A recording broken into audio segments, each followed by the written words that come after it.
Eh bien le bonjour.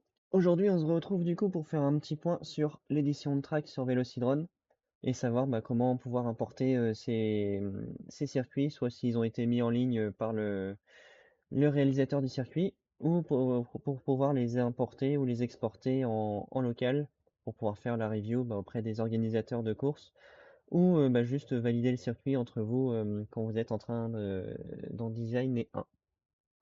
Donc déjà pour ça, au niveau des circuits, ça va se faire dans l'onglet Track Manager sur Velocidrone. Hop.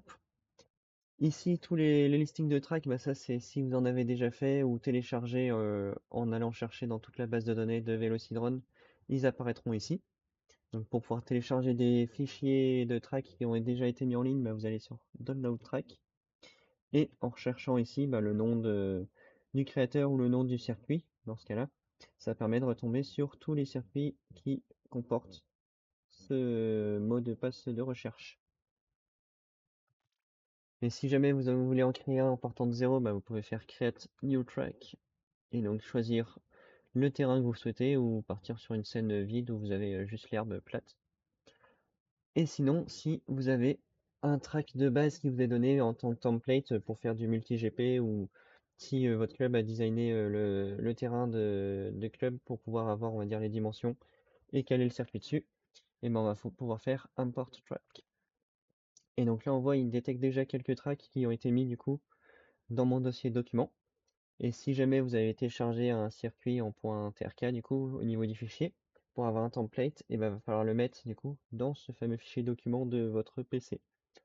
Donc si je vais récupérer mon fichier ici que j'ai pu télécharger, par exemple multi-gp GQ template, je vais le couper, le mettre directement dans mes documents.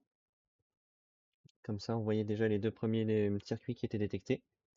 Je reviens sur Velocidrone. Là, il apparaît pas, il faut juste rafraîchir la page, donc en faisant retour et import, et là, il apparaît. On fait importer, ça peut prendre quelques secondes le temps de le charger. Tac, et comme ça, il est du coup dans notre base de données de circuit, et on le retrouve bien ici, multi-GPGQ template. Et donc on pourra faire éditer pour pouvoir le modifier. Si jamais on veut le renommer, c'est le bouton juste après. Upload, ça c'est pour l'envoyer en ligne pour que tout le monde puisse le télécharger sans avoir à se passer le fichier. Au moins il est dans la base de données de Velocidrone et accessible à tout le monde. Et si jamais vous voulez l'exporter après, on va le voir après avoir édité le circuit, mais ça va être avec ce bouton-là. Donc si je fais Edit, on va arriver sur l'éditeur de circuit. Et donc dans le cadre du multi-GP, ici, on a les délimitations du terrain qui sont respectées aux normes du multi-GP. Et ils nous ont mis tous les obstacles qu'on peut utiliser, donc les gate, les 5 flags, la bannière et le point de départ au niveau du run. Donc pour ça, le point de départ, vous pouvez le placer où vous le souhaitez pour qu'il soit, on va dire, dans l'alignement de la première gate. Donc là, la première gate ici, elle ressort bien ici avec le point rouge. Et pour en être sûr, on voit en bas à droite, on a toute la dénomination, donc ça doit savoir si elle sert de fin et de début et de fin, et la numérotation de la gate pour l'ordre de point de passage. Donc comme ça, si celle-ci, je la décale ici, je vais sans doute avoir la numéro 2 là juste à côté, nickel. Hop, et la numéro 3, c'est celle-ci.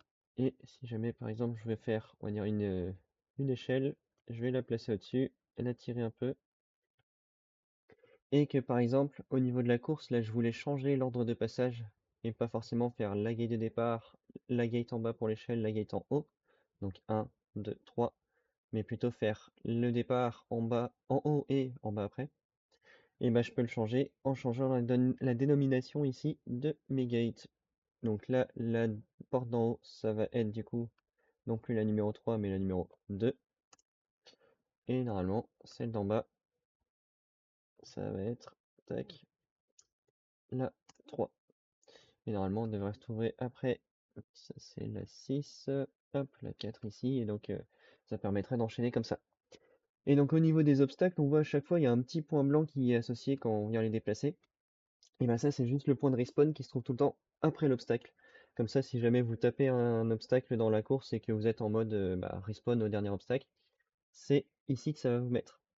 Donc à bien faire attention quand vous designez le track, que ce point-là, il soit bien après l'obstacle quand vous faites votre trajectoire de course, pour pouvoir vous repérer et être sûr que vous l'ayez bien mis dans le bon sens et pas forcément, hop, avoir inversé le truc. Donc là, pour pouvoir switcher au niveau du déplacement, j'appuie sur E pour avoir la rotation comme ça sur le clavier. Z, ça permet de la bouger rapidement. Et sur W, bah, je reprends les axes en linéaire comme ça pour pouvoir le déplacer. Donc soit je sélectionne la flèche et ça le déplace seulement dans l'axe, ou je peux, une fois que le plan est en highlight, sélectionner en restant appuyé pour le bouger vraiment sur le plan que j'ai pu sélectionner. Donc voilà pour les basiques. Et donc là, bah, on va dire que j'ai fait mon track, j'ai bien organisé tous les obstacles, je veux l'enregistrer, et ben je clique en bas. Soit je peux réécrire sur le track que j'ai déjà importé, donc là, il se remettra en mode en appellation multi-GP GQ template. Mais si je veux lui donner le nom de mon track spécifique, bah, je fais non. Et je vais lui donner le nom que je souhaite. Hop, multi-GP. OK, il charge. Et donc ensuite, bah, si vous voulez le tester sans avoir à quitter à chaque fois, vous pouvez faire fly. Et comme ça, vous arrivez sur la vue simulateur et vous pouvez le tester avec votre radio branchée. Et la petite astuce au niveau du design de track, on voit que quand on est sur l'éditeur, on a toute une grille donc avec des grands carrés qui vont faire 10 mètres par 10 mètres. Et si on vient à zoomer dessus, bah, on voit qu'on a des carrés un peu plus légers qui vont être indiqués tous les mètres pour pouvoir nous aider à positionner les obstacles plus facilement. Et après, bah, pouvoir ressortir le track en format papier ou image sur le téléphone pour pouvoir le remettre plus aisément après avec le décamètre quand vous êtes sur le terrain. Et donc pour ça, bah, c'est essayer de se fier au niveau de ce quadrillage-là pour positionner les obstacles. Et ensuite, essayer de se mettre à peu près au milieu du terrain. On va orienter la caméra vers le bas pour se faire un top shot. Et en dézoomant, hop, on va avancer un peu, avoir la vision aérienne du terrain avec tous les obstacles pour pouvoir repositionner après bah, sur Paint ou autre logiciel toutes les longueurs pour avoir les mesures sur le terrain, soit bah, par rapport à votre bordure de terrain ou un obstacle en particulier. Comme ça, au moins, on se réfère au même obstacle à chaque fois pour repositionner l'ensemble des autres points de passage. Et le petit point que vous pouvez faire, là, on est en vue perspective. Si vous appuyez sur la touche haut de votre clavier, ça va vous mettre en vue vraiment top shot et enlever l'effet de perspective pour avoir une vue isométrique et vraiment avoir le quadrillage parfaitement. Donc voilà, petite astuce pour vous aider sur le terrain à pouvoir mettre en place votre track plus facilement en fonction de ce que vous aurez pu faire sur Velocity. Et donc ensuite, pour retourner au menu, on va faire échappe. On est sûr de vouloir quitter la session. Et donc dans Track Manager, si on y retourne, on devrait retrouver notre fichier qui s'appelle bien test multi-GP. Et si on veut donc l'uploader, si on est sûr que notre circuit est fini, bah, on peut cliquer ici et ça l'enverra à tout le monde et on pourra le retélécharger avec la recherche de circuit. Mais si on veut le faire valider par l'organisation ou par les membres du club pour pouvoir créer un circuit, on va plutôt faire exporter. Et donc là, ça nous crée un fameux fichier TRK dans hop, notre fichier document. Et là, on peut aller bah, partager après par mail ou sur un drive, etc. pour pouvoir valider la chose. Donc voilà pour ça, en espérant que ça puisse vous aider pour pouvoir désigner vos prochains tracks et bah, pouvoir les tester, que ce soit sur le simu ou en réel. Allez, tchuss!